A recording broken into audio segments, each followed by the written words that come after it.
Hi friends, അജിന്ത്യ Prasad family വ്ലോഗിലേക്ക് എല്ലാവർക്കും സ്വാഗതം. ഇന്ന് കൈപ്പക്ക കൊണ്ടുള്ള ഒരു സ്പെഷ്യൽ കറി, ഒരു മീൻ കറി പോലെ വെക്കാമെന്ന് ചോദിച്ചു. വെജിറ്റേറിയൻ കൈപ്പക്ക കൊണ്ട് ഒരു മീൻ കറി. അപ്പോൾ അത് എൻ്റെ ഒരു ശൈലിയിൽ. അപ്പം ഞാനത് നല്ല പോലെ ഒന്ന് വഴറ്റാമെന്ന് വിചാരിച്ചു. അധികമല്ല, ഒരു അത്യാവശ്യം ഒരു പച്ചപ്പൊക്കെ വിട്ടു പോകുന്ന രീതിയിൽ കൈപ്പക്കായ ആദ്യം ഒന്ന് വഴറ്റാം. എന്നിട്ട് നമുക്ക് കയ്പ്പക്കായയുടെ ഓരോരോ അപ്പം ഇന്ന് 2-3 തരങ്ങളൊക്കെ വെക്കുന്നുണ്ട് ഞാൻ. അപ്പം അതിൽ ഞാനിപ്പോൾ ഉണ്ടാക്കാൻ പോകുന്നത് കയ്പ്പക്ക ആദ്യം ഒന്ന് വഴറ്റിയെടുക്കാം. ഇത്തിരി കളർ ചേഞ്ച് വരുന്നത് വരെ. ഒരെണ്ണം നിലത്തേക്ക് പോയി, അപ്പോൾ അതങ്ങനെ എടുത്തിട്ട് അപ്പോൾ നമ്മളിതിങ്ങനെ വഴറ്റിയെടുക്കുമ്പോൾ നമുക്ക് അതിൻ്റെ വലിയ കയ്പ്പില്ലാണ്ട്, എനിക്ക് കയ്പ്പക്കയിൽ കയ്പ്പ് ഉണ്ടായതുകൊണ്ട് കുഴപ്പമുണ്ടായിട്ടല്ല.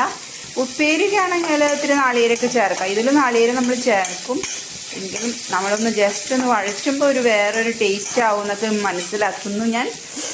അപ്പോൾ നമുക്ക് അങ്ങ് വീഡിയോയിലേക്ക് പോവാം കേട്ടോ. ഒക്കെ വഴണ്ടി വന്നിട്ടുണ്ട്. നമുക്ക് ഇനി ഇതൊരു പാത്രത്തിലേക്ക് മാറ്റി വെച്ചിട്ട് ഈ ചെഞ്ചട്ടിയിൽ തന്നെയാണ് നമ്മൾ കറി വയ്ക്കുന്നത് കേട്ടോ. അതേ ചീൻചട്ടിയിലേക്ക് തന്നെ കുറച്ച് ഉള്ളി, സവാളയും പിന്നെ കുടംപുളി, പച്ചമുളക്, ഇഞ്ചി ഇതൊക്കെ ചേർത്തിട്ട് നമുക്ക് ഇളക്കി കൊടുക്കും. ഇതങ്ങനെ പച്ചമണം, ഇതിൻ്റെ ഒരു പച്ചമണമൊക്കെ ഒന്ന് വിട്ട് പോയാൽ മതി. എന്നിട്ട് വേണം നമുക്ക് പൊടികളൊക്കെ ഒന്ന് വഴറ്റിയെടുക്കാനായിട്ട്. അല്ലെങ്കിൽ പൊടികൾ ആദ്യം നമുക്ക് ഇതുപോലെ കയ്പ്പക്ക വറുത്ത പോലെ തന്നെ പൊടികൾ വറുത്ത് വയ്ക്കാമായിരുന്നു. കുറച്ച് നല്ലതാണ് അങ്ങനെ ചെയ്യണത്. അപ്പോൾ നമുക്ക് ഇനി പൊടികൾ വറുക്കാനായിട്ട് നമുക്ക് മാറ്റാം കേട്ടോ. പൊടികൾ ഇട്ട് കൊടുക്കാം. മല്ലിപ്പൊടി, മുളക് പൊടി, മഞ്ഞൾപ്പൊടി എല്ലാം ചേർത്ത് കൊടുത്തിട്ടുണ്ട്. ഇതിങ്ങനെ കൂട്ടി യോജിപ്പിക്കേണ്ടിയിരുന്നില്ല സാലം. ഇനിയിപ്പോൾ ഇതിട്ടിട്ട് അങ്ങോട്ട് വഴറ്റിയെടുക്കണം. വഴറ്റി നല്ലപോലെ വഴറ്റിയെടുക്കാം. ഒരു സ്പെഷ്യൽ കളറൊക്കെ വരുമല്ലോ. അപ്പോൾ നമുക്ക് കയ്പ്പക്കായിട്ട് കൊടുത്തിട്ട് വീണ്ടും ഒന്നുകൂടെ വഴറ്റി അതിലേക്ക് ഇത്തിരി വെള്ളം അങ്ങ് ചേർത്ത് കൊടുത്ത് ഇത്തിരി വേവുമ്പോൾ മക്കളെ കരിയാം. കയ്പ്പക്കായ ഇട്ട് കൊടുത്തു കേട്ടോ. ഈ കയ്പ്പക്കായ ഒന്ന് നന്നായിട്ട് വഴറ്റണം. എന്നിട്ട് ഉപ്പ് ചേർക്കണം.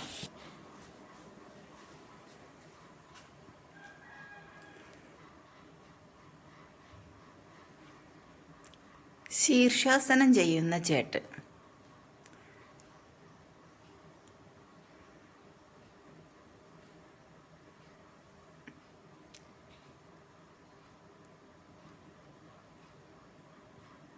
ഇങ്ങനെ എൻ്റെ അച്ഛൻ നിൽക്കാറുണ്ട് കേട്ടോ.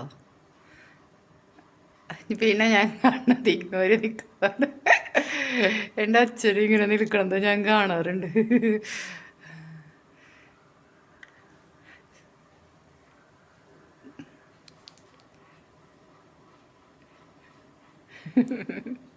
വിളക്കണച്ചിട്ടില്ല, വിളക്കണയ്ക്കണം.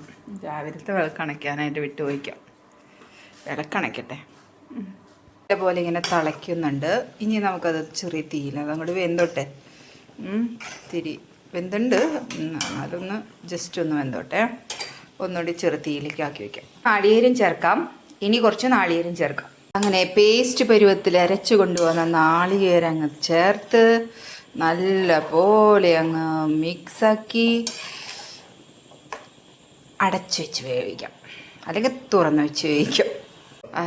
അങ്ങനെ നമ്മുടെ കറി ഇങ്ങനെ തിളച്ച് കുറുകി വരുന്നുണ്ട്. ഇനി നമുക്ക് കുറുകി വന്നു കഴിഞ്ഞാൽ നമുക്കിതങ്ങ് കാച്ചി ഇടാം കേട്ടോ. ഉണ്ട്, നല്ല ടേസ്റ്റി കുറുകി വരുന്നുണ്ട്. കുറുകുമ്പോഴാണ് അതിൻ്റെ ഒരു ടേസ്റ്റൊക്കെ ഇറങ്ങാം.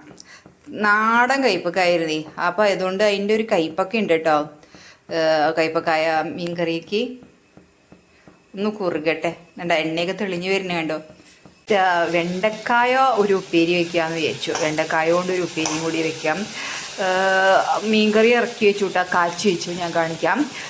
അപ്പം അങ്ങനെ വെണ്ടക്കായ എനിക്ക് ഭയങ്കര ഇഷ്ടമാണ്. ഇന്നലെ ചേട്ടൻ വലിയ വെണ്ടക്കായ കേട്ടോ, വലുതാണ് വെണ്ടക്കായ. അപ്പോൾ ഞങ്ങൾക്ക് തോന്നി ഇത് മൂത്ത വെണ്ടക്കായ ആയിരിക്കും, ചള്ളല്ലേ എന്നുവെച്ചാൽ പൊട്ടിച്ച് പുറത്ത് തന്നെ ഇരിക്കുന്നുണ്ടായിരുന്നത്. അപ്പോൾ അത് എന്താ വേണ്ടതെന്നൊക്കെ വിചാരിച്ചിട്ട് ഇരിക്കുമായിരുന്നു. ഇപ്പോൾ പക്ഷെ അത് ചള്ളു വെണ്ടക്കായിരുന്നു. ഒരെണ്ണം പോലും കളയേണ്ടി വന്നിട്ടില്ല. അടിപൊളി, ഒരു കേടുപോലും ഉണ്ടായിരുന്നില്ല. ഫ്രഷായിട്ടുള്ള വെണ്ടക്കായായിരുന്നു. അങ്ങനെ അതങ്ങ് വാങ്ങിച്ചു. അങ്ങനെ ഇപ്പോൾ ചട്ടിയിലായത്. അങ്ങനെ ഇതാ മീൻകറി സെറ്റായിട്ടോ. കണ്ടോ മീൻകറി അങ്ങനെ തിളച്ച് കുറുകി വന്ന് നമുക്ക് മീൻകറി എണ്ണയൊക്കെ തെളിഞ്ഞ് ഇതാ നമ്മൾ ഉള്ളിയും മുളകൊക്കെ കാച്ചി ഇട്ടിരിക്കുകയാണ്. സൂപ്പർ കൈപ്പക്ക മീൻ കറി. നല്ലൊരു കൊഴുവ വാങ്ങിച്ചുകൊണ്ട് വന്നിട്ടുണ്ടായിരുന്നു. അപ്പം അത് ഞാൻ മസാല തേച്ചൊക്കെ വെച്ചിട്ടുണ്ടായിരുന്നു. അപ്പോൾ അതൊന്ന് വറക്കാനായിട്ട് വെച്ചു കൂട്ടാ. കൊഴുവ വറുത്തത് നല്ല ടേസ്റ്റ് ആയിരിക്കുമല്ലോ. നമ്മൾ സാധാരണ ഒരു പച്ചക്കറി കൂട്ടാനും ഒരു മീൻ വറുത്തതുണ്ടെങ്കിൽ അടിപൊളിയായിട്ട് ചോറുണ്ണാൻ പറ്റും. അപ്പം അതിന് വേണ്ടിയിട്ട് കൊഴുവ അങ്ങോട്ട് വറുത്ത് സെറ്റാക്കി വെച്ചിരിക്കുകയാണേ. വറക്കാൻ വെച്ചിരിക്കുകയാണ്, വറുത്തിട്ടില്ല. ഇനി വറുത്തിട്ട് എടുക്കണം കേട്ടോ. നമ്മുടെ വെണ്ടക്കായ ഉപ്പേരി റെഡി ആയിട്ടോ. വേണ്ടോ, അടിപൊളിയായിട്ട്. അങ്ങനെ ചോറ് സെറ്റായിട്ടോ. ഞാനേ നമ്മുടെ പാലക്കാട് ഉണ്ടമട്ടയും പിന്നെ നമ്മുടെ രക്തശാലി അരിയും കൂടിയിട്ടാണ് കേട്ടോ ചോറ് വയ്ക്കുന്നത്. രണ്ടും കൂടി മിക്സ് ആക്കിയിട്ട് അങ്ങോട്ട് ചോറ് വയ്ക്കുക. അപ്പോൾ നമുക്ക് അത്യാവശ്യം കഴിക്കാനും മറ്റേ അരി മാത്രമാകുമ്പോഴേ കഴിക്കാൻ വലിയ സുഖമില്ല. അതുകൊണ്ടാണ് കേട്ടോ. ഇതാകുമ്പോൾ നമുക്ക് നന്നായിട്ട് ചോറും കൂട്ടാനൊക്കെ കൂട്ടി അങ്ങോട്ട് കുഴച്ച് കഴിക്കാൻ പറ്റും. നല്ല ടേസ്റ്റാണ്. ഇപ്പോൾ നമ്മുടെ പരിപ്പ് ഉപ്പേരി വെച്ചു, എന്താ പറയുക, കൊഴുവ വറുത്തു, വെണ്ടയ്ക്ക് തോരൻ വെച്ചു, കൈപ്പക്ക മീൻകറി വെച്ചു, നാളേക്കുള്ള വെണ്ടക്കായ അവിടെ ഇരിക്കുന്നുണ്ട്. അങ്ങനെ ഒന്ന് വിഭവസമൃദ്ധമായ ഒരു ഊണ് അങ്ങോട്ട് കഴിക്കാം. കൂട്ടാനുകളെല്ലാം വെച്ച് ഞാനങ്ങ് ഊണ് കഴിക്കാൻ പോവാണേ. സൂപ്പറായിട്ടില്ലേ? എല്ലാ കറികളും കൂട്ടിയിട്ട് ഇങ്ങനെ കഴിക്കുമ്പോൾ നല്ല രസമായിരിക്കും. ഇടയ്ക്കൊക്കെ ഇങ്ങനെയൊക്കെ കഴിക്കണ്ടേ. അപ്പോൾ ഊണ് കഴിക്കട്ടെ കേട്ടോ. പിന്നെ നല്ലൊരു മഴ പെയ്തു കഴിഞ്ഞു. നല്ല വെളിച്ചം വന്നു. ഇപ്പോൾ തിരുവാതിര ഞാറ്റുവേല പോലെയാണെന്ന് തോന്നുന്നു. ഇടയ്ക്ക് അല്ല, പുണർന്ന് ഞാറ്റുവേല. ഇടയ്ക്ക് മഴയും ഇടയ്ക്ക് വെയിലും. ഒരു നല്ല മഴ ഇങ്ങോട്ട് പെയ്ത് അങ്ങോട്ട് ശമിച്ചു. അപ്പോൾ എൻ്റെ ഭക്ഷണം കഴിക്കലും ഒക്കെ കഴിഞ്ഞു. ഞാൻ പുറത്തേക്ക് ഇറങ്ങി. കുറേ നാളായി ഈ ഭാഗത്തേക്കൊക്കെ വന്ന് ഇടയ്ക്ക് വന്ന് രാവിലെ വന്ന് നോക്കും. പക്ഷെ ഈ എന്താണെന്നറിയില്ല. പിന്നെയും ഒരു കാര്യം എനിക്ക് നിങ്ങളോട് പറയാനുണ്ട്. അതെ, എനിക്കൊരു കാര്യം പറയാനുണ്ട്. ഞാൻ വീഡിയോ അപ്ലോഡൊക്കെ ആക്കലൊക്കെ കഴിഞ്ഞു. അപ്പോൾ എനിക്ക് ശരിക്കും പറഞ്ഞാൽ ഇപ്പോഴും എനിക്ക് വീഡിയോ അപ്ലോഡ് ചെയ്യാനോ ശരിക്കും ഒന്നും അറിയില്ല. നമ്മളൊരു രസത്തിന് അങ്ങനെ ചെയ്തു പോവാണ്. അപ്പോൾ ഇങ്ങനെ നോക്കിയപ്പോൾ ഞാൻ പെട്ടെന്ന് ഇങ്ങനെ നമ്മൾ പറയല്ലേ പബ്ലിക്, അത് കഴിഞ്ഞ് പിന്നെ അൺലിസ്റ്റഡ്, പിന്നെ എന്താ ഓൺലി 1 പേഴ്സൺ, അതാണല്ലോ. യെസ്, അതല്ലേ ഉള്ളൂ. അപ്പോൾ നമ്മൾ അത് കണ്ടപ്പോൾ ഞാൻ ആദ്യം പബ്ലിക്കിലാണ് എപ്പോഴും ഞാൻ വീഡിയോ അപ്ലോഡ് ചെയ്തുകൊണ്ടിരിക്കുകയാണ്. പിന്നെയാണ് എനിക്ക് മനസ്സിലായത് അത് അൺലിസ്റ്റഡിലിടാം എന്നുള്ളത്. അപ്പോൾ അൺലിസ്റ്റഡിലേക്ക് ഞാൻ എന്ത് ചെയ്തു, എൻ്റെ അത്യാവശ്യം നല്ല വ്യൂസ് കിട്ടിയിരുന്ന സകല വീഡിയോസ് എടുത്തിട്ട്, മുൻപിട്ട് പോയിരുന്ന വീഡിയോസ് എടുത്തിട്ട് അത് അൺലിസ്റ്റഡിലേക്ക് ആക്കി. എൻ്റെ പൊന്നു മക്കളെ, അത് ഒരു പണിയായിരുന്നു തോന്നുന്നത്. അപ്പം ഇങ്ങനെ 2 ലോക്ക് വന്നിട്ടില്ലേ, ആ ലോക്കാക്കി വെച്ചിട്ടുണ്ട് യൂട്യൂബ്. അറിയില്ല, എന്തോ ഒരു ഇതിൽ ഞാൻ ചെയ്തു പോയതാ. എനിക്കറിയില്ല, അത് റെഡിയാക്കാൻ ഒന്നുമില്ല. അപ്പം ഞാൻ പബ്ലിക്കാക്കി നോക്കണം. റെഡി ആവുകയാണെങ്കിൽ പബ്ലിക്കാക്കി തന്നെ വെക്കണം. ശരിയാവില്ല, അല്ലെങ്കിൽ എനിക്ക് പേടിയാവുക. എന്തോ ഒരു പോലെയായി പോയി. നോക്കണം.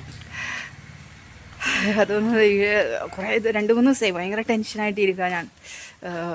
അങ്ങനത്തെ ഞാൻ തന്നെ ഒരു അബദ്ധം ചെയ്തു പോയത്. അറിയാണ്ട് ഇങ്ങനെ ഇരിക്കുന്ന സമയത്ത് ഓരോ അബദ്ധങ്ങൾ നമ്മൾ ചെയ്യുമല്ലോ, അങ്ങനെ ചെയ്തു പോയതാണേ. എന്താ അജിന്ത്യ പ്രസാദ് ഫാമിലിയോട് signing off. Tata, bye by.